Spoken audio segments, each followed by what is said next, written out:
Velkommen til NN Markedsdata til Microsoft Dynamics CRM.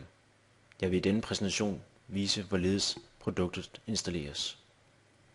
Efter jeg har downloadet produktet, skal jeg oprette en demoløsning. Det kan jeg gøre fra en af de certificerede hostingpartnere, som jeg kan finde på cmmarkedsdata.dk.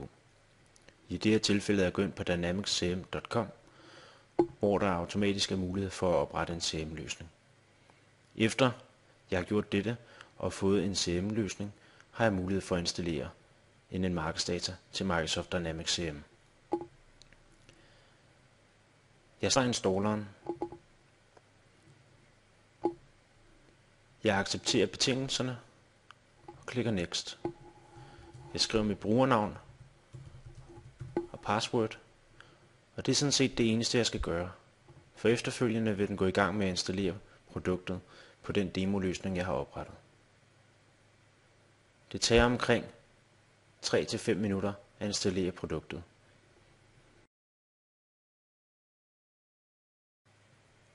Nu er produktet blevet installeret, og jeg har mulighed for at teste det i min CRM-løsning. Jeg logger ind i min CRM-løsning.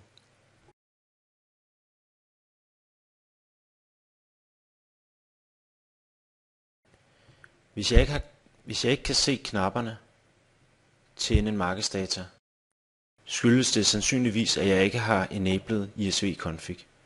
Det gør jeg under systemindstillinger og tilpasninger.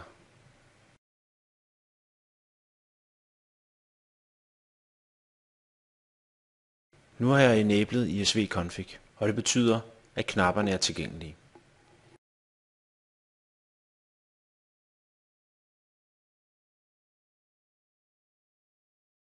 Hvis de ikke virker, skyldes det sandsynligvis, at licensen ikke er lagt ind. Det gøres inde under NN Markedsdata og licenshåndtering. Her skal den kode, som bliver leveret fra NN Markedsdata, indtastes. Efterfølgende er det fulde produkt klar til anvendelse.